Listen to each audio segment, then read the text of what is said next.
Ladies and gentlemen, let's talk about Daniel. I'm Jeffrey Daugherty, the Christian Whistleblower.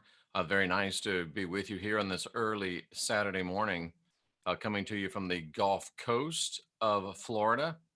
And here to talk to you, pardon me, a little bit about Daniel, Daniel from the Bible, the man colloquially known as the prophet Daniel.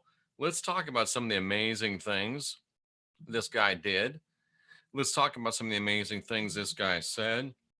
And he's such an interesting biblical figure that I thought it might be high time to go ahead and talk about him and to go through the book that bears his name. Now, last night about this time, I was getting ready to go on Coast to Coast AM. I was on there for 2 hours with George Norrie. Hi, Deb. And of course, so we talked a little bit about Daniel, not as much as we were planning to talk about Daniel, but George got interested in some other things, and it's his show. So we went with it and had a great show. It was a lot of fun, as it always is. And I'm very excited to have been on there and looking forward to being on Coast to Coast again in the future. Also looking forward to some other things that I want to make you aware of. And I hope that you will find a way to be a part of the great extravaganza that we're having down in Clearwater, Florida, in now just 9 days. And there's been some big changes, as you'll see here. The What to Do When You're Dead extravaganza of enlightenment on December 10th, 2017 is now featuring the one, the only, the man, the myth, the legend, Rex Bear. He will be the keynote speaker for this event. I'll be there. Heidi Vandenberg will be there. Jenny Moonstone will be there. Dan from Overwatch Channel will be there. It's in Clearwater, Florida. You can still go to jeffreydaugherty.com to register. And again, you have Rex Bear, Jeffrey Daugherty, Heidi Vandenberg, Jenny Moonstone, and Overwatch Channel. A jam-packed day of enlightenment, looking at one of the most important things of life, and that's how to leave it successfully and with divinity, with sovereignty, with freedom. So December 10th, 2017, that's a week from this Sunday. So sign up, show up, and grow up, or let your knowledge blow up. It's going to be a great time. I hope that many of you can be there. We're just about out of spots, but please go ahead, go to jeffreydaugherty.com, get yourself on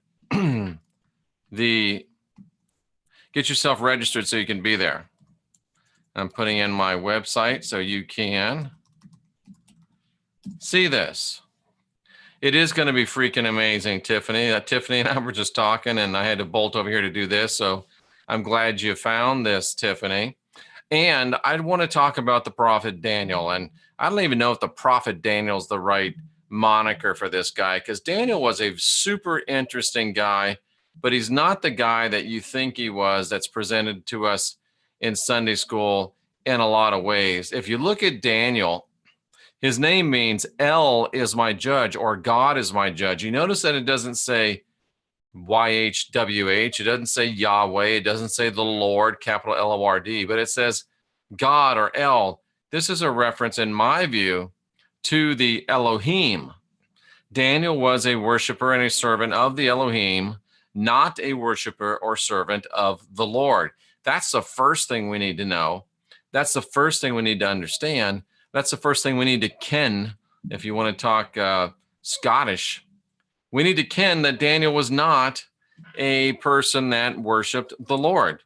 Daniel was a person that worshiped the Elohim and was a great magical figure. Yes, that's right. I said he's a magical figure. He interpreted dreams. He received apocalyptic, it's 2:30 visions.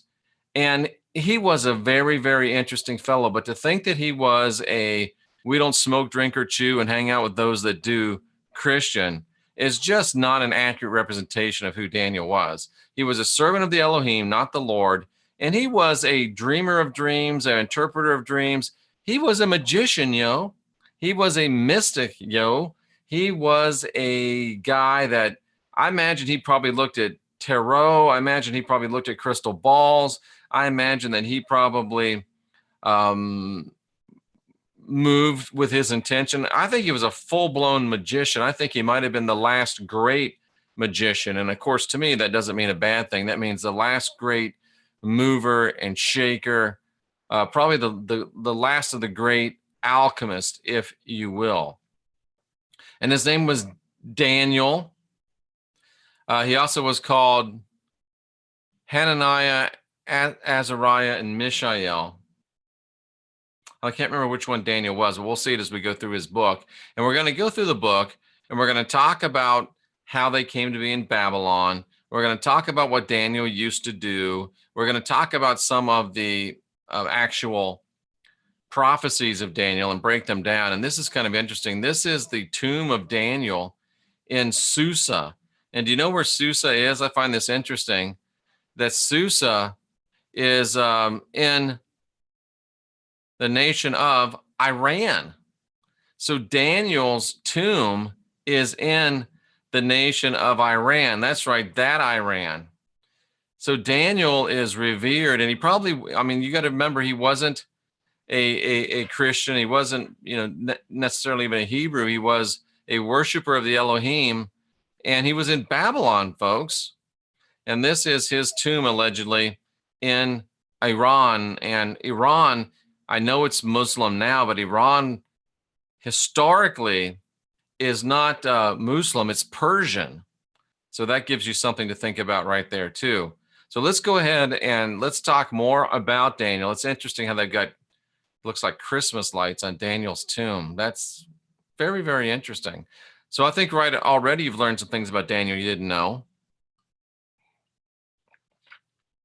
And I think there's a lot more room for our knowledge about Daniel to grow. So let's get into the book of Daniel. Let's look at Daniel. Let's talk about Daniel. And this is Daniel 1 from the King James Version, bless God. Not because I think that's particularly dandy, but because I believe that most people are familiar with it, and we'll stay with that. And it was in the third year of the reign of Jehoiakim, king of Judah, when there were no J's in the language, so that's interesting. But Nebuchadnezzar came into Babylon and besieged it. So, we read these things and sometimes we think, oh, it's we don't understand the biblical language. You don't really understand what was going on. But in the third year of the reign of see this, there's no J. That's interesting to know because the Jesus, it was Jehoiakim. So anyway, Nebuchadnezzar came to Babylon and he besieged it. What does it mean to besiege? He came as an adversary. It means to confine, to secure, to shut in, to besiege, to shut up, to enclose. So what this king did is he came to Babylon and he basically blockaded it, just like they did in AD 70, the Romans. So this king, Nebuchadnezzar of Babylon, what does his name mean? Does it say what his name means? Nebo, he was a Babylonian king. His name means to protect the boundary. That's interesting. So Nebuchadnezzar comes. Nebuchadnezzar sets up a siege of the city of Jerusalem, which was really a city-state, a nation-state, a nation-city. And he besieges it. And this is interesting to me, ladies and gentlemen. The Lord gave Judah into the hand of Nebuchadnezzar. With friends like that, who needs enemies? With gods like that, who needs a devil? Here comes, let's say you're in Jerusalem and you're worshiping the Lord.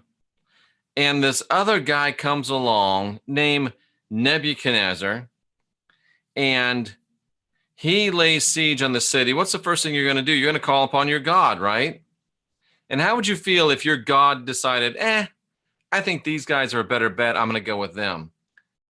And the Lord has done this to Israel consistently throughout their rather strange relationship. I have asserted and continue to assert and believe and teach and preach and whatever it is that I do, that the reason that the Hebrews became the quote unquote chosen people of Yahweh. And of course, the true biblical reference is that, and I believe it was Peter that said, the true God does not have respect for any particular person. So knowing that this God of the Bible has his own people shows you that he's not the true God. But that's not what we're talking about today. But at any rate, I believe they became his people when they turned their back on us and sold us out, the rest of humanity, at the Tower of Babel, because the Tower of Babel was not wicked men rebelling against a righteous God.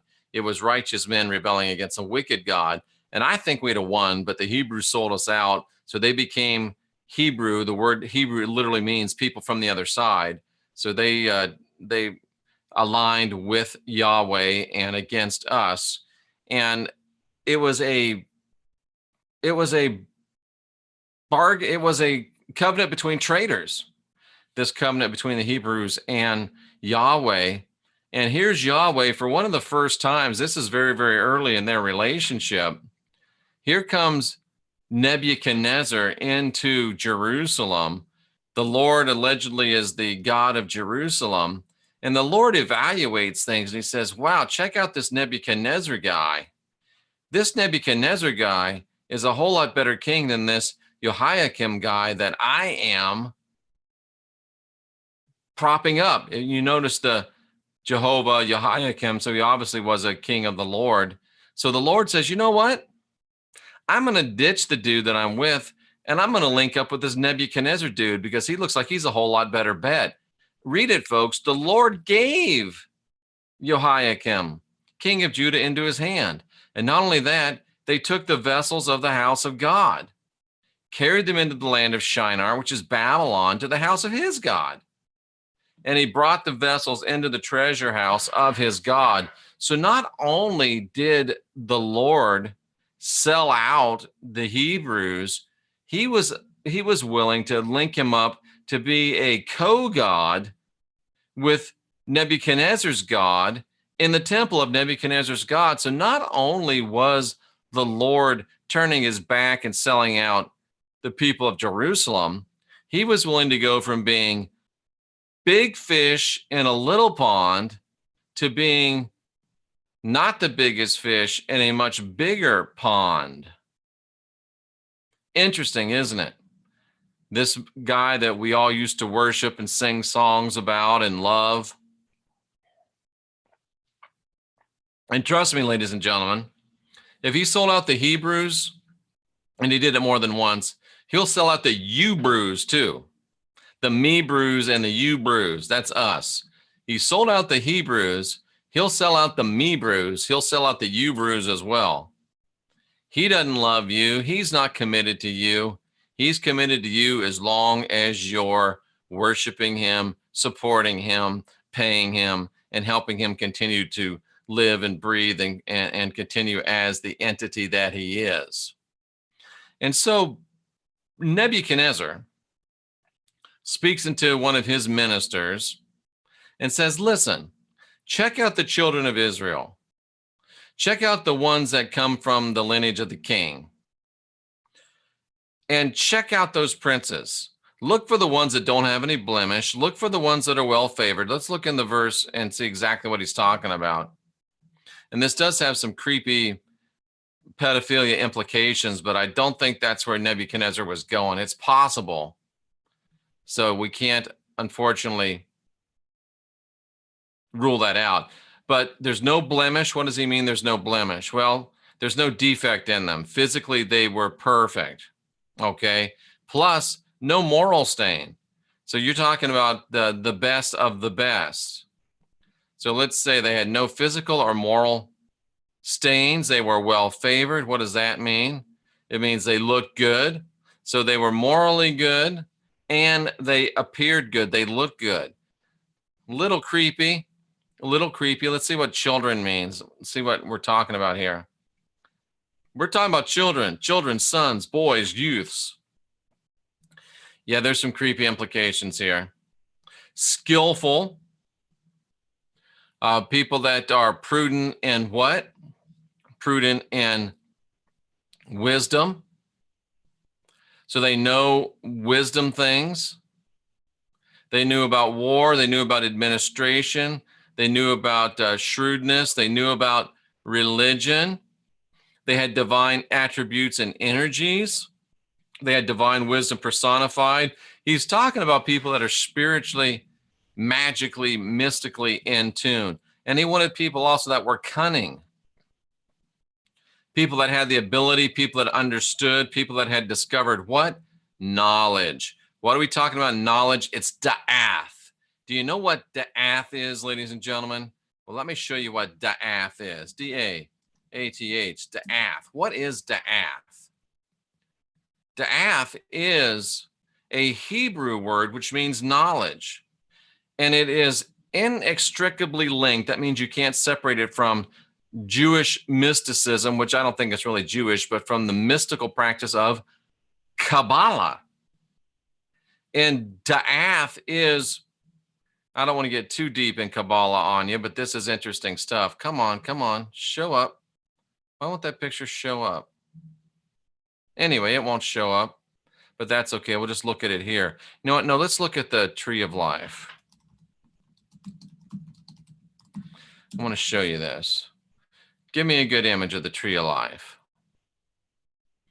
Give me a good image. Give me a good image. Give me, well, let's see, how's this one look? Can I make that big? Oh, you know what? These people are just really, really bothering me. Just when you want a nice big picture of the tree of life, you can't find one. What's up with that? What is up with that? Oh my, let me see if I can find a better one because I want you to see this. Here's a good example.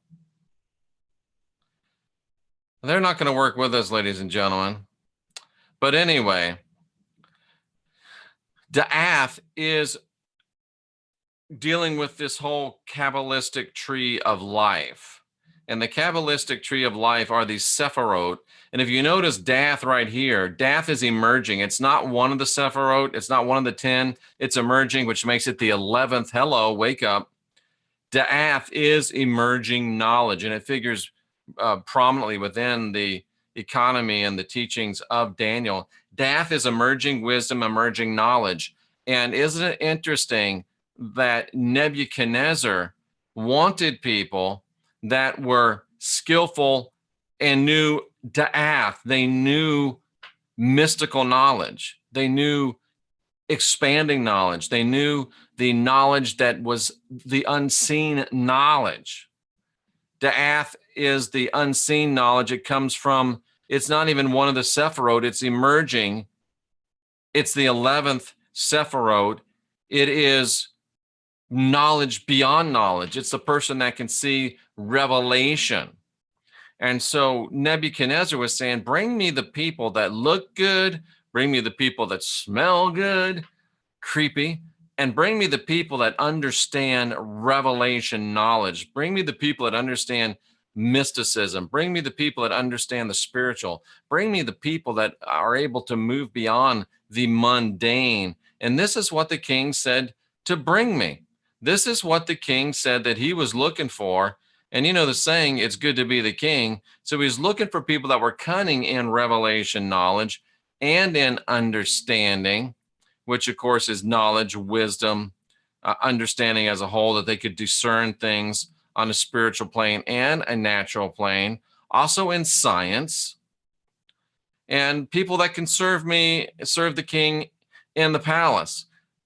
Some more creepy implications, but they can stand with the king in the palace. They could take a stand with the king. So he's looking for people to serve him, and that they might be teaching and learning, that they would teach them the tongue or the language of the Chaldeans or the Babylonians. So the Lord sells out the people. The Lord agrees to become like co-god at least, or one of the gods of Babylon. And then Nebuchadnezzar looks for all of the best people. And they picked out some of these children: Daniel, Hananiah, Mishael, and Azariah, Shadrach, Meshach, and Abednego. Daniel, there's what I was looking for. Daniel was Belteshazzar, and then Shadrach, Meshach, and Abednego. Let's see what those names mean. I think they have some pretty profound meanings, or let's see if they have some profound meanings. See, this is how you do Bible study, ladies and gentlemen. To Danielle, and Danielle means El is my judge, or the Elohim is my judge. The Elohim are my judge. I worship the Elohim. Remember this, it figures large, it looms large in the teaching and the life and the practice of Daniel. So Daniel, who is, his name means I am a dude of the Elohim. And they changed his name from I am a dude of Elohim. They changed his name to Belteshazzar. And what does Belteshazzar mean? It means protect his life, probably, from the Babylonian Balat Fu Uther. I don't pretend to even know how to pronounce that. Belteshazzar, Belteshazzar, Baal in there. That's interesting. So it was the Babylonian name of Daniel, dude of the Elohim. Probably means protect his life or protect the king. Interesting.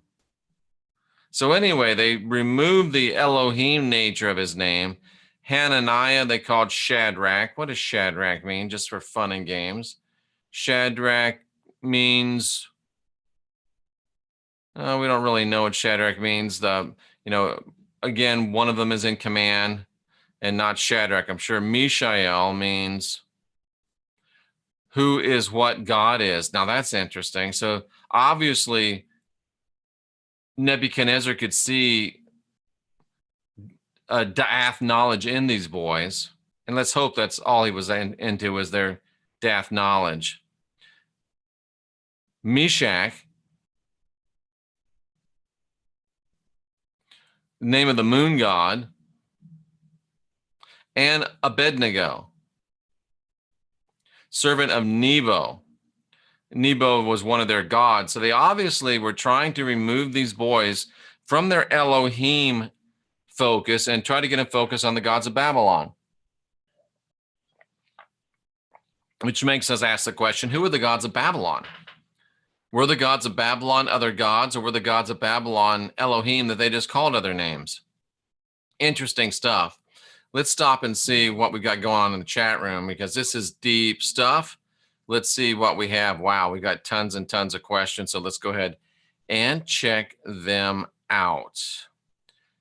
Check them out. Check them out. What's it say? This is going to be freaking amazing. Yes, it is. Wish I could go. My oldest son is named Daniel. So he was not part of the church. No, he wasn't part of the church. He wasn't part of what you would call the church. He was a worshiper of the Elohim. Elton John. Elton John. I don't understand the Elton John reference. Religion is a distraction. Is anyone here going to be at the What to Do When You're Dead conference? What time period are you speaking about? This is 3,000 years ago in Babylon. Geez, it's late. It is late. Iran and Iraq and Syria, lots of history. Who can spell those names? They were Persian. I'm glad you got out of bed for this.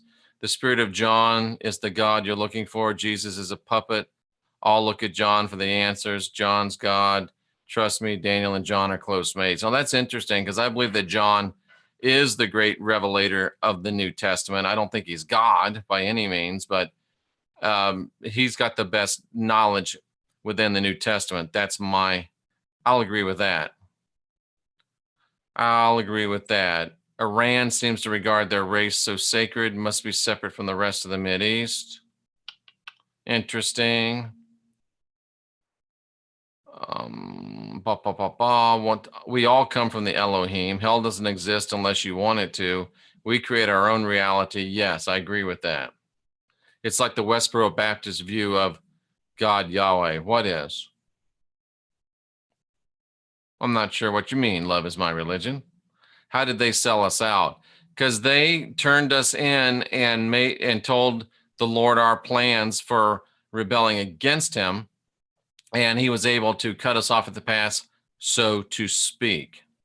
I wrote a book about that, Serpents and Doves in the Garden of the Gods. You can also go onto the channel here and Google serpents and doves, and I think I've gone through the whole book on video as well. And when I say that, here's what I'm talking about, ladies and gentlemen. Just give you an example. If you want to know what I've taught about some stuff, just go up here to, just go to Jeff Darty YouTube.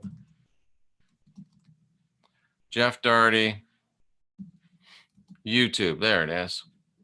Jeff Darty YouTube. All right. Beware the Christian whistleblower. That's funny. Jeff Darty YouTube. Look, Jeff is live now with Daniel. So if you want to know what Jeff taught about serpents and doves, Jeff Darty. Serpents and doves. Oh, this is a review from Overwatch channel. Dan will be at the What to Do When You're Dead seminar, so that would be a good one. This is when I was on Coast to Coast with Serpents and Doves, so this would be a good one about it. Who's that guy? This is about benevolent reptilians, which is about serpents and doves. Seed of the Serpent would be part of it. So this is how you find out and get into specific teachings that I've given about specific things. All you have to do is look it up. It's right there. Here it is again. This is all about serpents and doves, reptilians on Coast to Coast.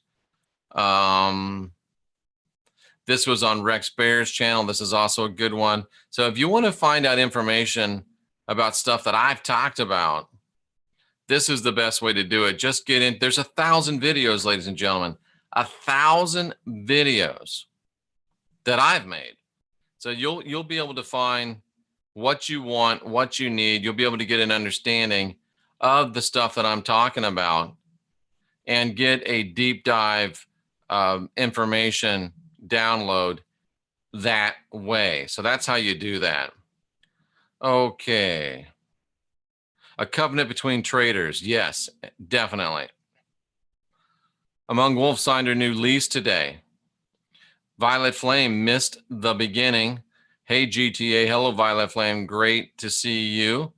We're going to get Lauren on the channel before too long. The War of the Spirits was 4 months ago. The sun changed like a light switch. The seventh spirit overpowered the rest. China has the hardest. He turned into a wolf. Wow. That's interesting. 4 months ago. December, November, October, September. Well, it was right around the time of the solar eclipse, the full solar eclipse. So John may be onto some stuff here. He speaks in language that makes it a little bit worrisome to me, but it seems like he has some good thoughts. John Lash. How come I don't know who John Lash is? Who is John Lash? John Lash. Oh, you're talking about John Lamb Lash. You're talking about John Lamb Lash. Okay. I know who John Lamb Lash is. Actually, John Lamb Lash fancies himself as the great Gnostic gatekeeper. And the reason I say that is because when I was discovering the presence within the writings of John, so we're talking about John earlier, John Hall was talking about John. When we're talking about the writings of John, when I was studying the writings of John, the Lord is a used car salesman. I don't think that's fair to use car salesman. But John Lash Lamb, I was discovering that John wrote a lot of Gnostic thought into it. How do you like my new ring? I think that's cool. He wrote a lot of Gnostic thought into the book of John, the epistles of John, and even parts of the book of Revelation that he wrote. And I wrote John Lash Lamb this because he's the de facto Gnostic guy. And he was very upset that I would suggest that John was writing Gnostic writing, even when I proved it to him from the original languages. So John Lash Lamb, John, are we cross? Because John was a little cross. He was no daisy. He was no daisy at all. Now, maybe he is a daisy now, but he was no daisy at all back then. So I think a lot of his stuff is interesting, but I don't know why he couldn't talk to me about it. He seems like he doesn't want anybody else in his playground, but that's just my perception. Again, no daisy in my point of view, but we'll see. Hello from New Zealand. Hello to you, Captain Awesome. Tiffany's going to watch this again. I recommend that. On my bucket list, New Zealand. I'd love to go to New Zealand. Gravity Storm signed up for college today. Great for you. Bible apologists always say that God forsakes the Hebrews to punish them for their disobedience. Yeah, right. He forsakes them because he gets a better deal. He's a front runner, the Lord. Captain Awesome introduced my boyfriend. Okay, awesome. Are the Elohim existing separately from our own selves? I think so. Could our higher selves be the actual Elohim? That's possible. Very, very interesting. I have a new attitude since finding this channel. No fear. Yes, that's what it's all about. No fear. Angels, Violet Flame's all about the angels. Got no problem with that. I don't trust a lot of angels, but I seem to trust Violet Flame for some reason. No fear.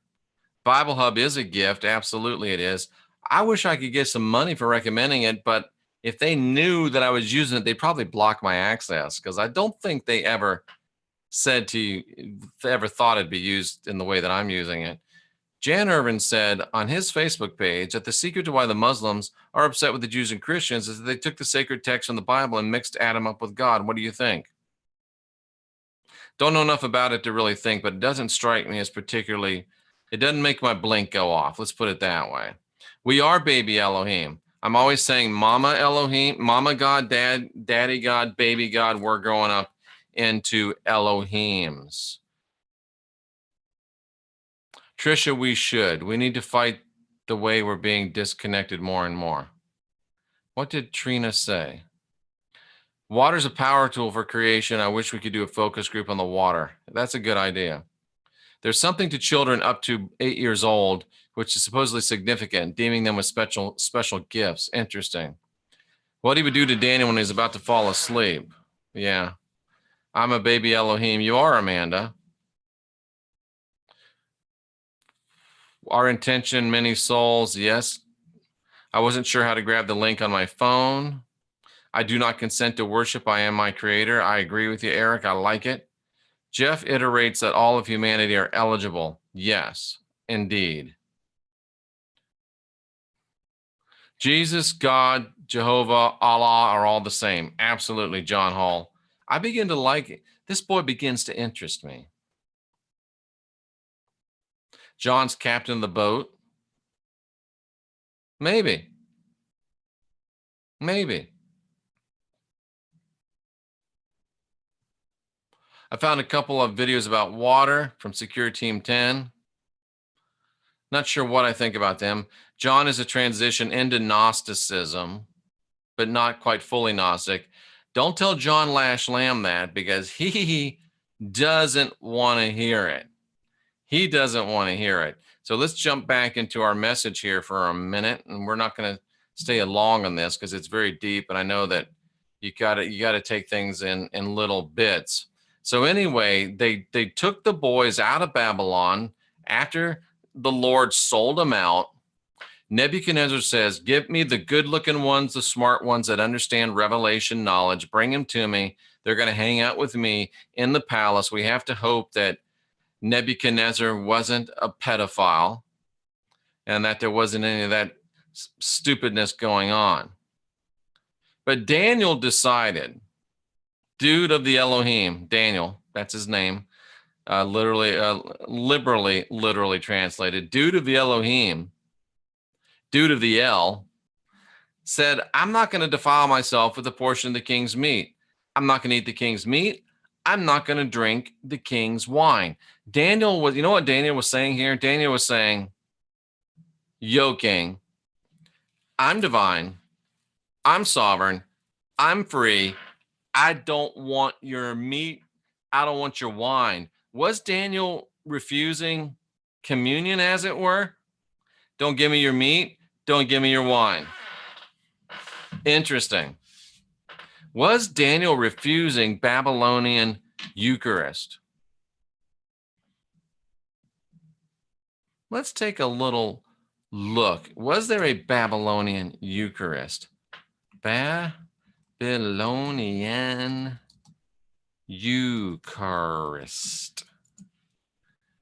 The origin of the Eucharist. Oh, look at this, ladies and gentlemen. In ancient Babylon, a queen named Samaris married her son Nimrod, declared herself to be a goddess. She went under names as Diana, Venus, Queen of Heaven. Where have we heard that before? It ties right back to Mary. When Nimrod died, who was, dudes, check this out. Oh, we have stumbled onto some revelation knowledge. I like revelation knowledge, and I like it even better when we have live revelation on air. Check this out. Live revelation on air. This is Da'ath Live. This is Da'ath Live, ladies and gentlemen. Ancient Babylon, which is what we're talking about. The queen was named Samaris. She married her son Nimrod. Makes me think Jesus marry Jesus. Did Jesus marry Mary? Did Mary marry Jesus? Anyway, she said she's a goddess, Diana, Venus, Queen of Heaven. Mary is known as the Queen of Heaven. When Nimrod died, she declared he'd become the sun god Baal. The son of God. He died and he became the son of God, the sun god. Sounds kind of interesting. Tammuz, he's the reincarnation. Wow, she became the mother of God. Where have we heard that before? The Egyptian priests developed a ritual known as transubstantiation to pull their sun god out of the sky and put him in a wafer. Son of God in a wafer. Mary, Queen of Heaven, Son of God in a wafer.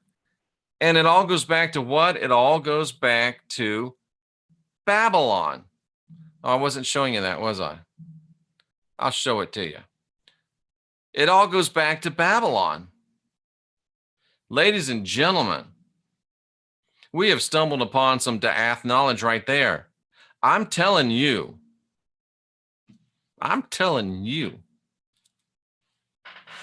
Daniel was refusing the Babylonian Eucharist. I mean, why would he say, no, I'm not going to eat the meat? Why would he say, no, I'm not going to drink the wine? Let's see exactly what that says.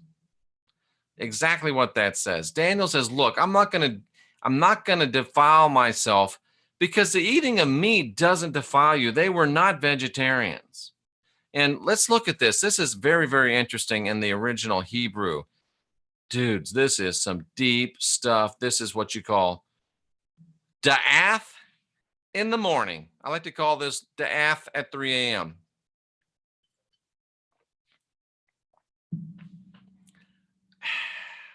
But Daniel, I'm not going to defile myself. How do you defile yourself, stain yourself, make yourself unclean? How do you pollute yourself? How do you desecrate yourself? With food, with stuff that you eat, portions, delicacies. How do you defile yourself with food? Even your Apostle Paul said we don't desecrate ourselves with food, but watch this. Watch what the Christ said. Not what goes into your mouth, but not what goes into a man defiles him. I just want you to know it's not just Darty we're talking about here. Look at what the Christ said. And let's look at it in the King James Bible, bless God. What was it? Matthew 15, what? Matthew 15:10. King James Bible. Not that which goes into the mouth defiles a man. Not that which goes into a man's mouth doesn't defile him. But yet Daniel says, I'm not going to defile myself by putting something in my mouth. What I'm telling you, ladies and gentlemen, is there's more to it than just eating food. And we found that there's more to it. Daniel was refusing the Babylonian Eucharist. Daniel says, I'm not going to defile myself with what I put in my mouth, when the Christ said what you put in your mouth doesn't defile you. And Daniel knew about revelation knowledge. He knew about Da'ath knowledge. He was dude of the Elohim. Christ is an Elohim, dude. So Daniel's saying, I'm not going to defile myself with something that I put in my mouth. When the Christ says you can't defile yourself with something you put in your mouth, There's more to the story, ladies and gentlemen. Daniel was saying, I'm not eating your Eucharist. I'm not taking it. Back to our story, ladies and gentlemen. I'm Jeffrey Daugherty, the Christian whistleblower, Daff in the morning. I'm not going to defile myself with the food or with the wine, with the drink, the sacred wine, the set apart wine, the Eucharist wine. I'm not going to do it. Interesting. There's more to it here, folks, than just eating meat and drinking wine. Daniel refused the Babylonian Eucharist. I'm not going to do it. I'm not going to take your wafer. I'm not going to take your wine. I'm not going to eat the Babylonian Eucharist. Not going to do it. That's what I call a good stopping place for our first foray into the book of Daniel, dude of the Elohim. All right, so check this out. Let's go back into the chat room and let's see what people are saying. You listen to me. I will give you the honor of at least listening to your questions as much as I can. It's going to get increasingly difficult as we get more and more people, but we're going to do this. Gospel of John, who wrote it? I think John wrote most of it. I bet you're right. Go, Jeff. I bet I'm right, too. I ain't breaking no bread with the likes of you. Perfect. The duplicitous entity known as God. Exactly. He is a duplicitous enemy. Daniel was discerning his knowing of heart speak. Yes. Jeff is a great communicator. Thank you. Daniel says, get that corn out of my face. He did. And it might have been really corn. I don't know. God is the spirit of John, number 7. We understand your assertion there, John. Don't try to take over. But it sounds like you got some good stuff going on. It's the same story of Osiris. Yes, something fishy was going on. By far, Jeff is one of the best I've had a privilege to come across on YouTube. Thank you, Tim. I salute you. Thank you very much. I've always wondered why communion wafers tasted like cardboard. It all goes back to Babylon in one way or another, says Deborah. Absolutely. I thought it was da'ath with the sound of doth. I don't know what it is. I'm a Bible college graduate, not a math major. Breaking most all souls develop on different levels. My soul is extremely old, says Violet Flame. I've lived at least thousands of lives. They've all melded into one. That's very interesting. I really believe that there are good souls that choose to come back and help the lost souls because we know who we are and we know we will help define way and truth. I'm not coming back, y'all. I got to tell you, you're on your own after this. And I believe this is the last generation, and this may be your last chance to get it right with this death. That's why we have the What to Do When You're Dead conference coming up on December 10th with, believe it or not, the man, the myth, the legend, Rex Bear, live and in person. If you've wanted to meet Rex, he'll be here. If you've wanted to meet Heidi, she'll be here. If you've wanted to meet Jenny, she'll be here. If you wanted to meet Dan from Overwatch Channel, he'll be here. And if you wanted to meet here, yes, I'll be here as well. What to Do When You're Dead. We're not these bodies. We know that we're a spiritual being, but yet we never talk about what to do when we leave these bodies because they don't want us to talk about it because they want us to be trapped. They want us not to be divine, sovereign, and free, to be able to go and do what we want to do and to make our own decisions. And speaking of divine, sovereign, and free, I want to show you something I think is really cute, and it's something that makes me chuckle. Here is one of our great GTA members, and this is Sandra D'Angelo, and she's sporting the spiffy I am divine, I am sovereign, I am free t-shirt. Look at that smile. If you want to smile like that, if you want to be happy like that, get one of these t-shirts from my store on jeffreydaugherty.com. That's what it's all about, though. I love seeing smiles on people's faces. I love people really believing they're divine, sovereign, and free, realizing they're divine, sovereign, and free. And that's what the What to Do When You're Dead extravaganza of enlightenment is all about, is getting you to the place where, as Tiffany says, and she calls herself new to this and baby at this, but she gets the big point. And the point is, you may want to come back and help lost souls, but you can't unless you're divine, sovereign, and free on the day you die. Because the day you die is really the day you come to life, potentially.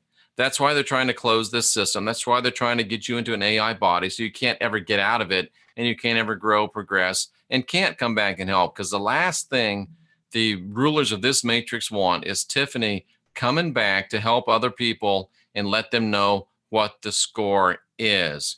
That's one of the reasons why I do a lot of fasting. That plus I want to lose weight. Please don't tell me bacon is bad. You know, whatever you think is bad is bad. A dreamer of dreams.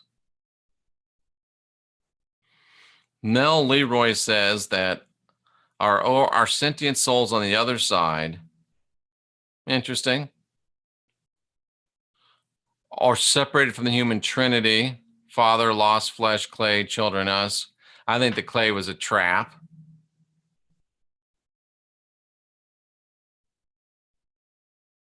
Sorry, the chat jumped on me.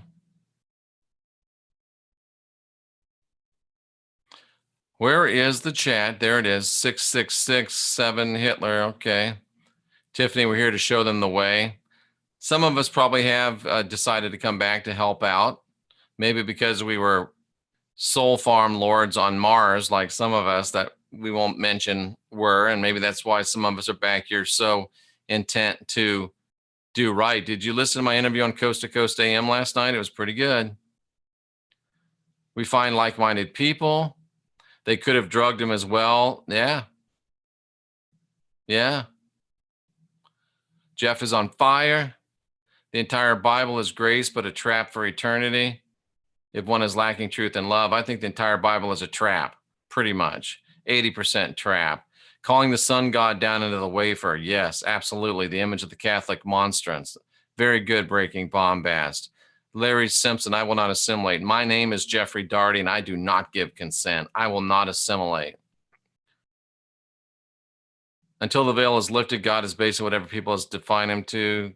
God is an idol. Yes, that's why I say be your own guru, master your own ascension, guide your own spirit, be your own divinity. You're divine, you're sovereign, you're free, just like me. Thank you, Eric. Last time here, I reckon, well, this is the last generation. This is your last chance to get it right. That's why I'm doing this conference. That's why we're going to do more of these conferences across the country. What to do when you find you're dead. I feel the same way about not coming back. One of the traps is reincarnation back into the matrix. Absolutely. I understand what you're saying, Mel Leroy, but I say, do worry. We are the last generation. This is your last chance. Make sure you get it right. Doing what you do, I find it hard to believe that you would not come back to help. Look at what you're doing now. Tiffany, I was a bad guy. I've come back to help this time. I really feel like I want to move on. I want to move on to another place for the next time. I want to move on and move up. I don't want to stay here. I really don't. I'm going to show you guys something that I shouldn't show you, but I want to show you because I think it's pretty cool. And nice t-shirt. I'm totally buying the blue one. It's a nice blue. So has anyone recognized John Hall? I'm confused. Come to New Mexico, close to Rex. I can help with the arrangements. We might do that. What's happening on Earth? I'd also like to go to Portland, Oregon. So let me show you guys something that I got for the event. Just a little bit of a preview for the event. We're going to have some good stuff. So talk amongst yourselves for a moment. I'll be right back.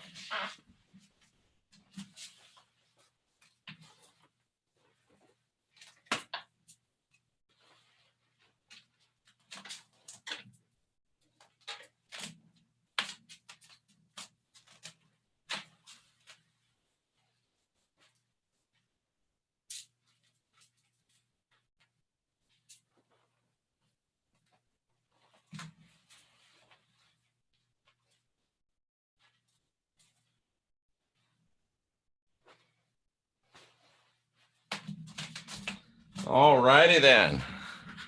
I don't think there's anything wrong with having a little bit of fun. I don't think there's anything wrong with being a little fancy now and then. I don't think there's anything wrong with being a little enjoy having a little fun. How about that jacket right there? Isn't that kind of nice? A little bit of, stuff on it. So that's my jacket for the event. So there you go, ladies and gentlemen. Jeff, I believe what your mission is now releases you from 20 years as a convicted minister. Yeah, absolutely. I would agree too. So we're jazzing it up a little bit. What does run a soul farm mean? See the other videos. So anyway, I'm rocking this cool little jacket. And it is a pretty cool jacket. Look at that. Look at that. It's not quite Steve Martin leap of faith, but it's kind of a cool jacket. So anyway, we got that just for the event. It's going to be a fun time. It's going to be an exciting time. It's going to be a powerful time. I can't stand up and show you because I just got my undies on. So it's kind of Elvis-ish, I guess, and a little bit. But anyway, it's fun. And we're going to have some fun. And I invite you to come down. How do I get it started? How do you get what started? I plan on coming back when the golden age ushers in. Interesting. Paisley's always in style. Yes, it is. Too much information, exactly. Well, somebody asked. Does that have a special pocket for the rods? It's got pockets, but I don't think they're deep enough to to put the rods in. We'll have to set those on a table. But anyway, we're gonna have some fun. No cornrows. I ain't doing that. I don't go that far. I couldn't get any of those black boots. I've got some kind of clunky black boots that'll work, but they want like $250 for the boots I like, and I just can't spend $250 on boots. Anyway, ladies and gentlemen, we've made Amanda's tummy hurt. It's 3:13 in the morning. We're going to sign off. More about Daniel upcoming. Great, great stuff. Thank you for being here. Thank you for being your own guru. Thank you for guiding your own spirit. Thank you for mastering your own ascension. Yeah, it would be cool, those boots. I've got some chunky boots, but not so chunky. Marston Brooks, squirrel. Yeah, we went after a squirrel, but you know what? Every now and then at 3:30 in the morning, a squirrel will run by. I thought about the Alien Jesus t-shirt under this blazer. That might be the way to go. That might be the way to go. New perspectives on Daniel. New perspectives on all of this great stuff. So keep asking questions. Keep questioning answers. I appreciate all of you. Guide your own spirit. Master your own ascension. Be your own guru. I support all of you for being here, seeking after truth, because I know that you're here. And Violet Flame is right. I know that you're here to unindoctrinate yourself.